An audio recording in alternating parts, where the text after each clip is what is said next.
Mercedes-Benz C180 компресор комби с гаранция, с възможност за лизинг, автоматична скоростна кутия и за 15 000 лева. Къде го има това? Само в Seven Cars.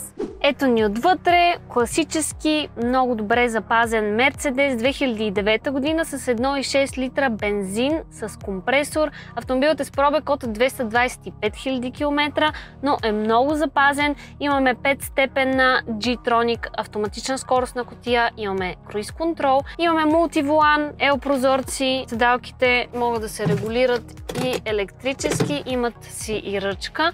Имаме подгрев на седалките, малката навигация, имаме двузонов климатроник, автоматични светлини, халогени, комбие, има достатъчно пространство, ако пътувате с цялото семейство. Салонът е в комбинация от кожа и текстил, пак повтарям, супер запазене, не се и очудвам, защото и аз си купих автомобил Mercedes GLK 2009 година и също салона е брутално запазен. Очевидно, автомобилите тази година, внесени от Германия, се пазят и се поддържат супер добре. Имаме преден и заден парктроник с мощност от 163 конски сили за 15 000 лева. Не знам какво има да му мислите. Има си и рейлинг с гаранция и опция за лизинг. Пълната обява на тази кола ще намерите на нашия сайт sevencars.bg. Ако това видео ви е харесало, подкрепете го с един палец, абонирайте се за нашия канал, качваме само такива интересни предложения. Чао!